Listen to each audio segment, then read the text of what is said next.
At my younger brother's engagement party, my parents and the bride's father deliberately seated me and my family next to the wedding gift area, separated from everyone else as if we were the staff. When I asked why, they said I would embarrass the family if I appeared inside the main banquet hall because the guests that day were successful people. Right after that, I called the chief operating officer of the company and asked him to cancel a $7.2 million contract that the company was about to sign with the bride's family business. Then I stepped into the center of the party and revealed everything. Was I wrong for standing up and exposing them all at my brother's engagement party? Let's follow the story and share your thoughts. Hello, everyone. My name is Wild Lauren Evans, and I am 34 years old. I am the CEO of Vector Forge, a supply chain technology company that's rapidly growing in Boston. I live with my husband, Juan Harlan, a talented surgeon, and Brian, our energetic 6-year-old son. Harlan has always been my strongest support. He has a warm smile and an admirable sense of determination. And Brian, our clever little boy with the blue eyes he inherited from his father, is always running around the house with endless questions about how computers work.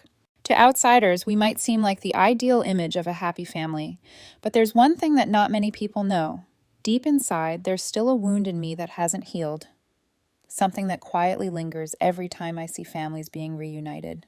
In the past, I also had a family with a complete set of a father, a mother, and a younger brother. But 3 months ago, I cut ties with my family at my younger brother's engagement party. To help you understand the story better, I'll tell you everything from when I received the invitation to the party 4 months ago. I remember that evening clearly when I watched the game between the Patriots and the Chiefs in the entertainment room at my house in the suburbs of Boston. Right then, my phone notified me of a call from Aiden, my younger brother. After a few seconds of hesitation, I picked up. Right after that, with an unusually excited voice, Aiden said, "Lauren, I'm throwing an engagement party next month. I'm calling to invite you and your family." After hearing that, I felt a chill run down my spine. In a voice trying to stay calm, I asked, "When and where?" Immediately, Aiden responded excitedly, "The 15th of next month at the Ocean View Resort. I'll text you the location and time. Ensure you're there on time." After a short pause, still trying to keep my voice calm, I replied, "I'll arrange it."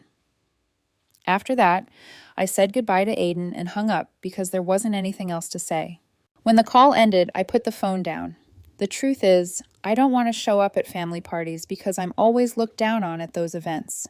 After Brian went to bed that night, I told Harlan the whole phone call.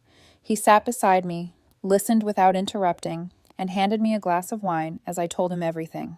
After hearing the whole story, in a gentle but firm voice, Harlan looked me straight in the eyes and said, "You should go. Aiden is your brother after all. If you don't show up, they'll have another reason to insult you." After hearing that, I swallowed hard, feeling emotion rising. Looking into Harlan's sincere eyes, I knew he was right. In a hoarse voice, I replied, "I'll think about it." Right after that, with a soft smile, Harlan squeezed my hand and whispered, "Sometimes we need to face the past to truly move forward." 1 month later, Aiden's engagement party took place. That day, I wore a Tom Ford suit. Harlan looked stunning in a deep navy tailored suit. Brian had personally chosen a gray mini-suit for himself. When I saw Brian with loving eyes, I knelt, looked straight into my son's blue eyes, and said earnestly, "Son, today we're going to meet your grandparents and Uncle Aiden. Do you remember them?" After that question, with a solemn expression, Brian shook his head, then replied, "I don't remember Grandma and Grandpa very well. They are the people who never came to my birthday parties, right?" Hearing that question, I felt my heart tighten. Trying to stay calm, I answered gently, "That's right, but we'll see them today. They're also our family." Seeing the doubt in my son's eyes, I wondered if I was doing the right thing by bringing this little boy to a place where he might feel unwelcome. But I also hoped that things would be different during that party. We arrived at the Ocean View Resort when the party had already been going on for a while. As soon as we walked in, we caught the attention of the relatives who were at the party. Then came the whispers. I couldn't help but overhear things like, "Is that Lauren Evans? I heard she hasn't talked to the family in years. Surprising to see her here." Right then, I felt Brian grip my hand tighter. Immediately, I bent down, smiled at my son, and whispered, "It's okay, buddy. Mom's here." After I said that, Brian seemed less shaky. When we stepped into the central area of the party, I spotted my parents standing by the bar chatting with a group of what looked like old friends. My father, Nolan Evans, looked much older than the last time I saw him. My mother, Kinsley, still maintained her elegant and cold demeanor. When Nolan's eyes met mine, I saw no signs of joy or welcome. Kinsley didn't even look me straight in the eye. Right after that, I led Harlan and Brian toward them.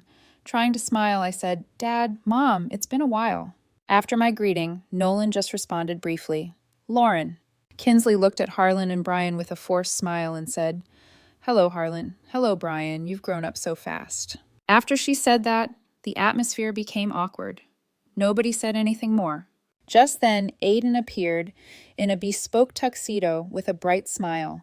With evident excitement, my younger brother walked over, hugged me, and roared, "Lauren, you made it! It's so great to see you here." After Aiden's hug, with a gentle smile, I patted him on the shoulder and replied, "Congratulations." As that exchange ended, a tall man walked over, probably in his early 60s. Immediately, with confident pride, Aiden introduced us. "Lauren, this is Thomas Whitmore, Amelia's father and chairman of Whitmore Group." After the introduction, Aiden turned to Thomas and said, "This is Lauren, my older sister." Following the introduction, Thomas looked me up and down with an openly judgmental gaze. Then, with a mocking smile, he said loud enough for people around us to hear, "So this is the failure of a sister your parents always mention." I figured she'd stay home, too scared to attend this party. When his words faded, I felt like someone had just thrown cold water in my face. But then, a few seconds later, I remembered that Whitmore Group was exactly the company we were preparing to sign a $7.2 million contract with. Immediately, with a calm smile, I responded, "Nice to meet you, Thomas. I've heard a lot about Whitmore Group." After I spoke, Thomas frowned, seeming displeased with my composed reaction. With an arrogant tone, he asked, "Is that so? And what exactly do you know about my company?" When the sound faded, I could feel the tension rising. At that moment, Harlan placed his hand on my back, a silent gesture of support. Right then, I felt that this party wouldn't go how I had hoped. Vector Forge, the company I founded and run, has developed the most advanced supply chain management software with high automation capabilities and accurate demand forecasting through AI and blockchain integration to ensure transparency. Our product has attracted the attention of many major corporations. Whitmore Group approached us 6 months ago with their Northeast United States distribution network. Eleanor Wright, their chief operating officer, worked directly with my technical team, and we passed 3 rigorous evaluation rounds. The $7.2 million contract represents a crucial turning point to help Vector Forge expand into new markets and increase our stock value. Interestingly, throughout the negotiation process, nobody from Whitmore's side knew that I was connected to the Whitmore family through Aiden. Eleanor only knew me as Lauren Evans, CEO of Vector Forge, not as the future groom's older sister. Back to the party, standing there, facing Thomas Whitmore, the man who had just called me a failure, I realized I was in an incredibly ironic situation. The company's chairman, preparing to sign a $1 million contract with me, had no idea who I was. At that moment, I could have chosen to tell the truth straight out, but part of me wanted to see where this story would go.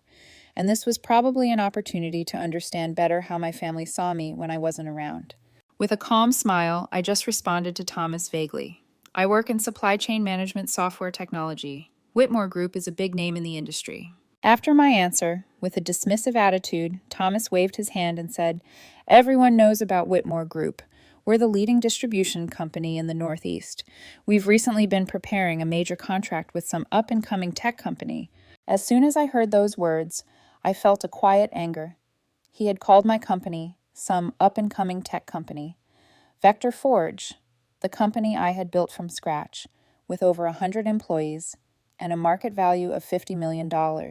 After the uncomfortable greetings with my parents and Thomas, we headed toward the reception desk to confirm our seating.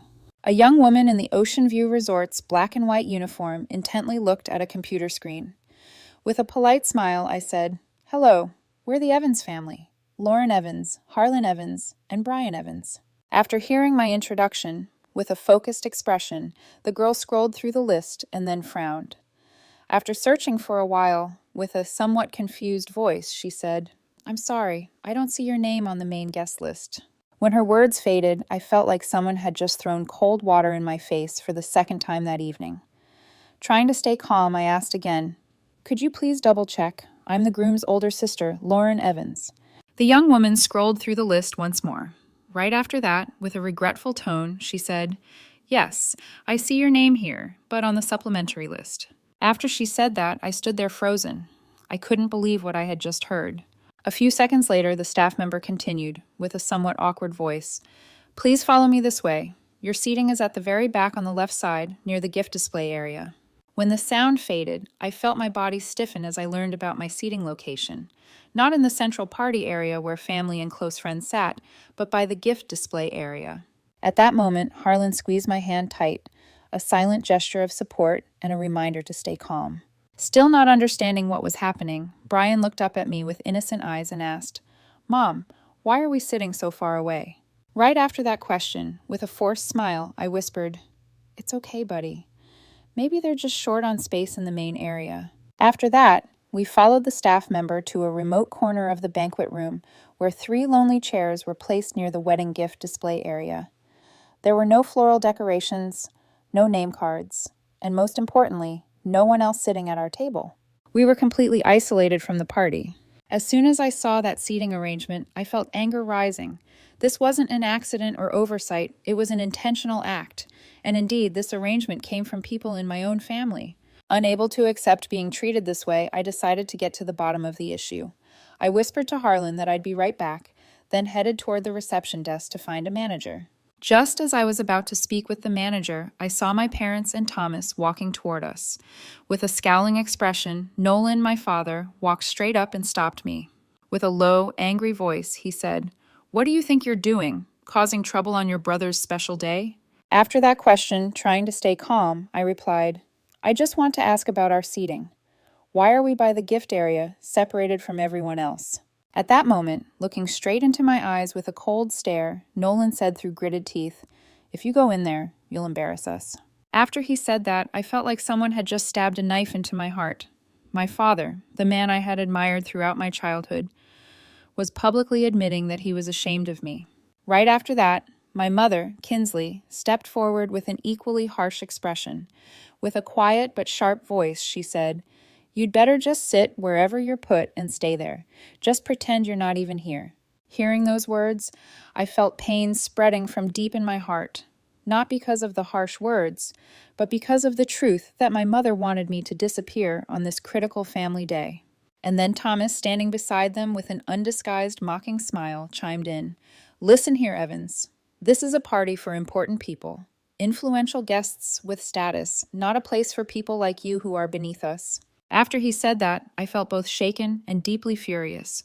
They weren't just treating me like a stranger. They were publicly humiliating me in front of other people. I didn't argue further. I just quietly walked away. When I returned to Harlan and Brian, I saw my husband trying to explain to our 6-year-old son why we had to sit separated like this. Harlan looked at me with worried eyes and asked quietly, "What happened, honey?" With a strangely calm voice, I recounted the conversation that had just taken place. Harlan listened in silence, his eyes gradually shifting from worry to anger. Finally, determinedly, he said, "We should just leave. Brian doesn't need to witness this." At that moment, I felt infinite gratitude toward the man who had been by my side for the past decade. But instead of agreeing to leave, I shook my head and said, "No, I have another idea." After I said that, Harlan looked at me with curious eyes, but I didn't say anything more.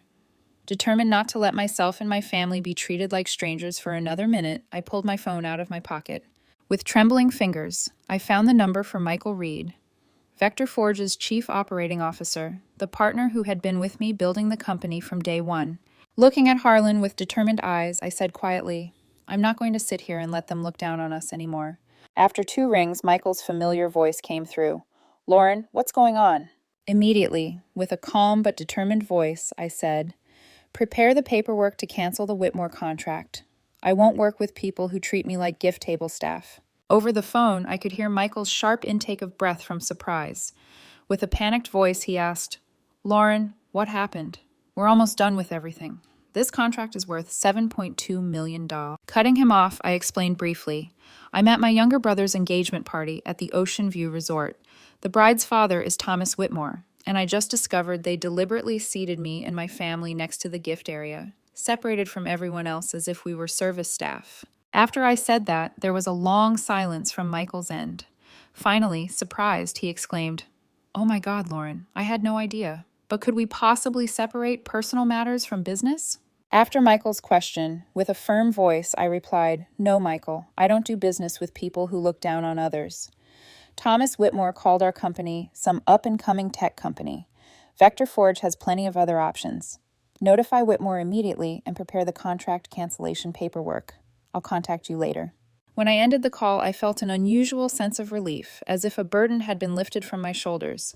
No more having to prove my worth. No more begging for recognition. I smiled at Harlan and Brian and said, "Let's straighten up our clothes. We're going into the center of the party." After I said that, with a slightly worried look, Harlan asked, "What are you planning to do?" With calm eyes, I replied, "Nothing at all. Just show up as Lauren Evans." After that, I stood up and adjusted my tie and suit jacket. Harlan also stood up, fixing his jacket. Still not fully understanding what was happening, Brian sensed the serious atmosphere and straightened his little suit on his own. At that moment, I knew this decision would change everything for tonight and our future with the Evans family. About a minute later, hand in hand, Harlan and I, with Brian walking between us, headed toward the center of the banquet room. We walked with the confidence of people who knew their worth. As soon as we moved, the guests' eyes turned toward us. With steady steps, we continued toward the center, where Aiden and Amelia stood and chatted with guests. Aiden was the first to notice us. With a confused expression, my younger brother frowned, not understanding why we were there instead of sitting quietly in our assigned seats. Right then, Thomas Whitmore, standing next to Aiden, also turned around. When he saw us, he scowled, clearly displeased. With quick steps, Thomas walked toward us, blocking our path. And with a low, angry voice, he said, "I thought you were already assigned seating. Why are you here?" After that question, looking straight into Thomas's eyes calmly, I replied, "That's right. We were assigned to a remote corner next to the gift area, as if we were service staff. But I think as the groom's older sister, I deserve to be here more than that." After I said that, Thomas's face turned red with anger. With a voice gritting each word, he threatened, "If you don't return to your seat immediately, I'll call security." After that threat, with a slight smile, I replied, "Go ahead. I'm curious to see how they'll react when you're kicking the groom's sister out of the engagement party. I'm sure the local papers would love the story." When my words faded, I saw Thomas clench his teeth, trying to control his anger. He knew I was right. A scandal like that wouldn't be good for Whitmore Group's image. Just then, Aiden and Amelia approached with a confused expression. Aiden asked, "Lauren, what's going on? Why aren't you sitting in your assigned seat?" Looking straight at my younger brother, I asked, "Do you know where they seated me and my family?" Aiden, "In a remote corner, next to the gift area, separated from everyone else." After that question, Aiden's face changed color. With evasive eyes, my younger brother stammered, I don't know the details." When the sound faded, I understood that my younger brother was lying. Aiden knew everything and had done nothing to stop it. Just then, a group of important guests approached, clearly attracted by the tense situation unfolding. A middle-aged man in a bespoke Armani suit said, "Thomas, is there a problem?" After that question, with a forced smile, Thomas hurriedly replied, "Nothing at all, Bob. Just a small misunderstanding." But Bob, clearly an important figure, had recognized me. With surprised eyes, he looked at me and asked, "Are you Lauren Evans, CEO of Vector Forge?" Right as the question ended, Thomas froze. He turned to me, eyes wide with shock, and stammered, "CEO of Vector Forge?" With a slight smile, I replied, "That's right, I'm Lauren Evans, CEO and founder of Vector Forge." After I said that, Thomas looked as if lightning had struck him. Whitmore Group was preparing to sign a $7.2 million contract with Vector Forge. Now he discovered that the person he had deliberately insulted, the person he'd called a failure, was the CEO of their potential partner company. Instead of admitting his mistake, Thomas tried to salvage the situation. With a mocking smile, he said, "CEO of Vector Forge? A woman whose own family calls her a failure claiming to be a CEO? How is that possible?" At that moment, I felt Harlan squeeze my hand tight to help me stay calm. With a doubtful voice, Thomas continued, "Or did you eavesdrop on information about our deal to impersonate someone for the show?" When his words faded, the atmosphere around us seemed to freeze. All eyes turned to me, waiting for my reaction. With a calm smile, I said to him, "You can call Eleanor Wright, Whitmore Group's Chief Operating Officer. She'll confirm my identity.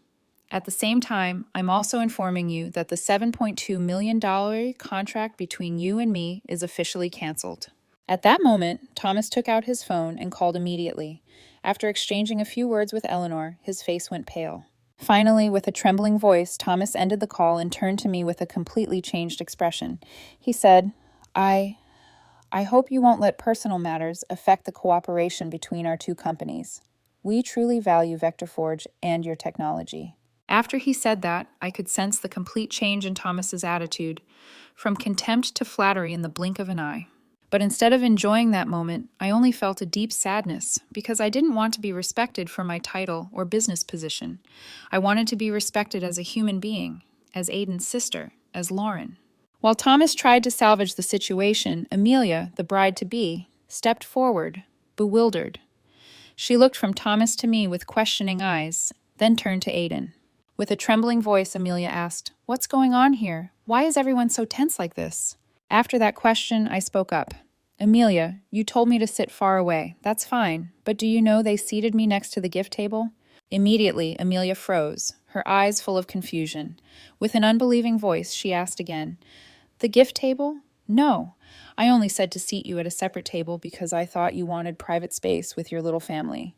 Right after that, Amelia met a staff member at the party, requesting to speak with the person who assigned the seating. About 3 minutes later, the seating coordinator from earlier approached. Embarrassed, she spoke up. We followed the request from Mr. Nolan, Mrs. Kinsley, and Mr. Thomas. They asked me to lead her to the position near the gift table. Amelia whipped around to face Thomas when the voice faded. Her eyes burned with anger and shame. With a trembling voice, she said, "Dad, I didn't request that. Why did you do this?" At that moment, Thomas was cornered, only able to stammer, "Amelia, you have to understand, this is an important party. We can't let anything affect the family's image." After that response, Amelia turned to me with eyes full of regret and said, "Lauren, I'm truly sorry. I didn't know they had done this." After Amelia's apology, with a gentle smile, I replied, "It's okay, Amelia. You're not the one who needs to apologize."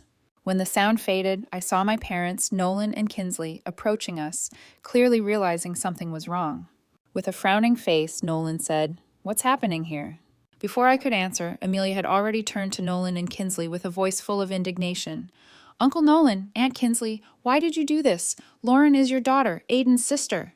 Caught off guard by Amelia's reaction, Nolan and Kinsley stood there, not knowing what to say. Finally, with a cold voice, Kinsley spoke up. "We only did what was best for the party. Lauren, she doesn't fit the atmosphere here." After that statement, I felt my heart shatter once again. After all these years, after all the success, I still didn't fit in my own mother's eyes.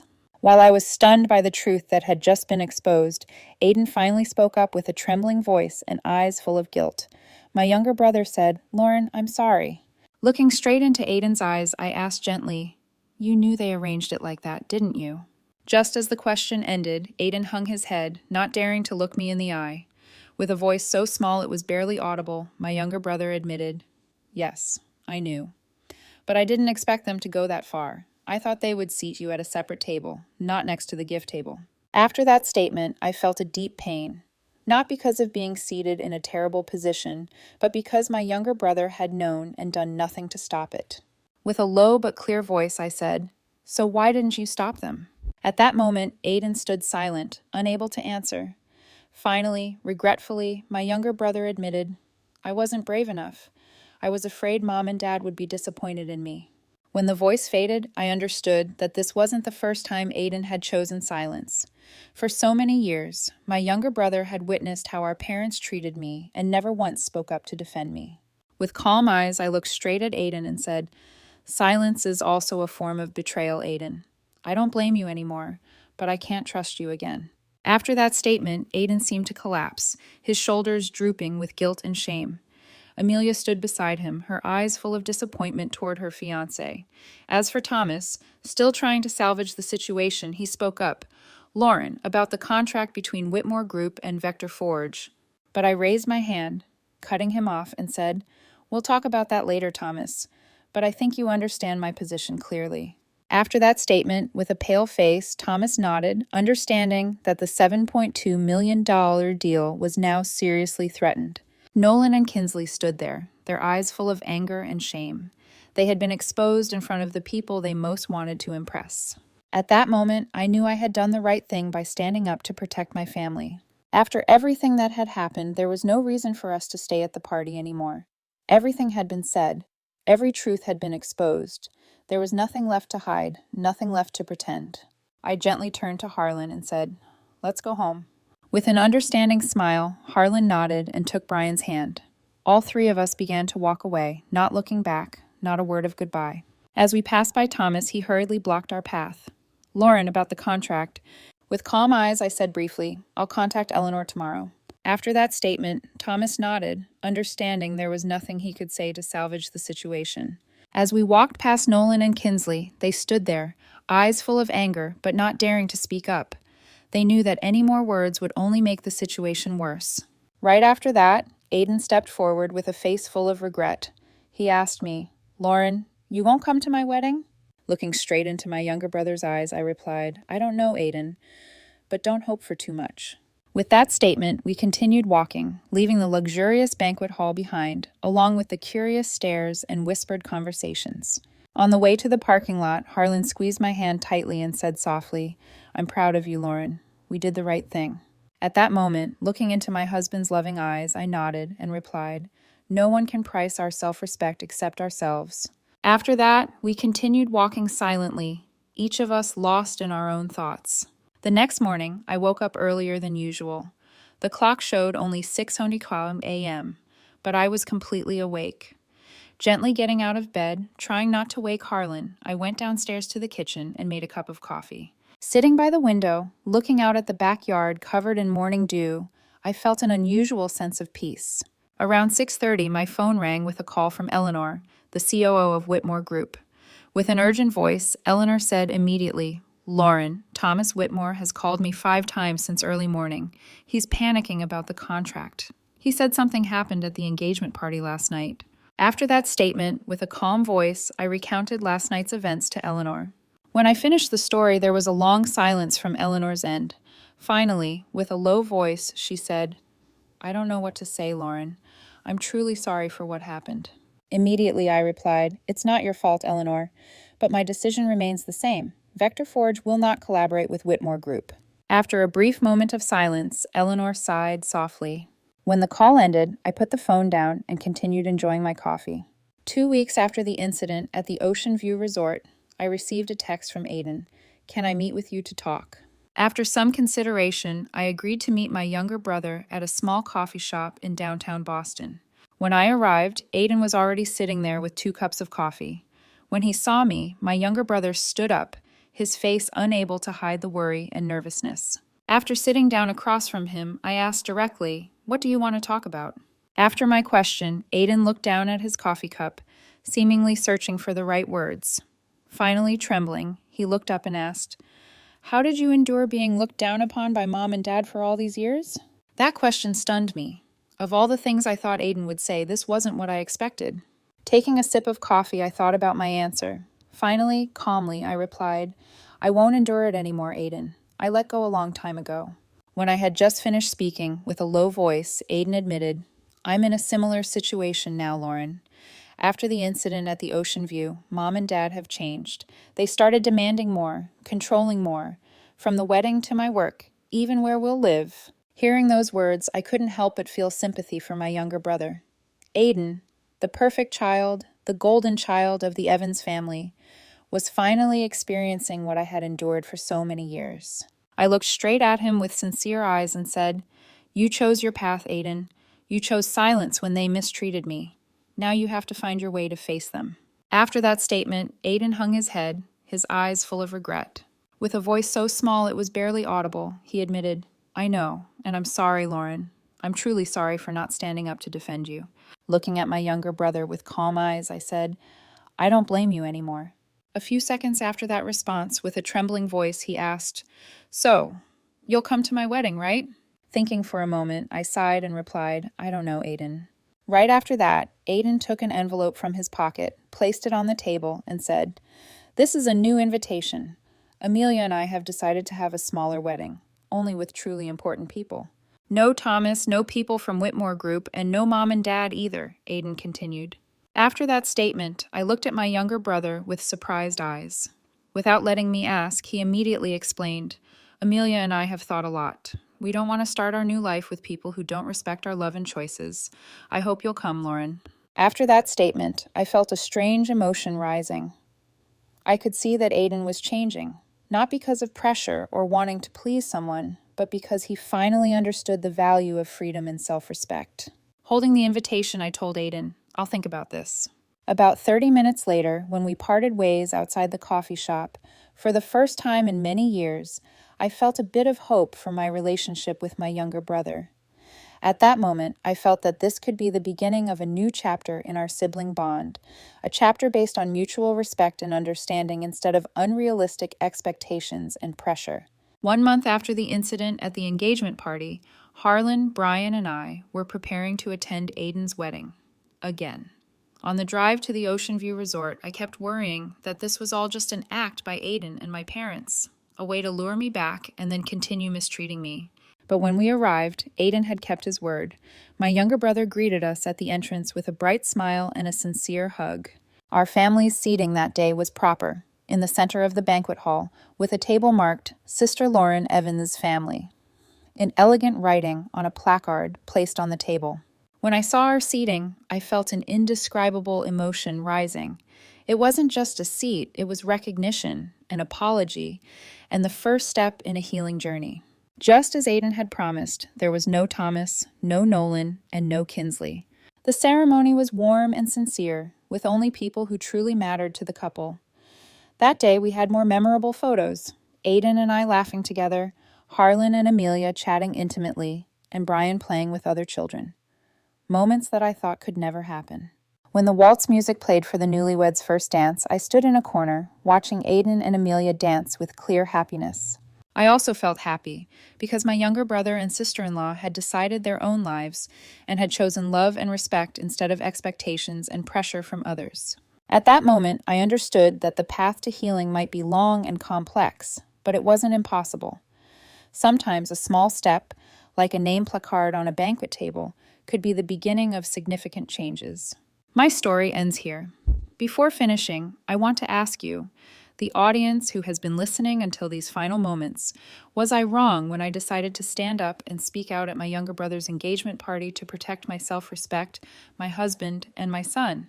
Please leave your thoughts in the comments section below this story. I want to hear from you, and don't forget to subscribe to the channel, like, and share this story. Your support is the motivation for us to keep trying every day. Goodbye, and see you in the following stories.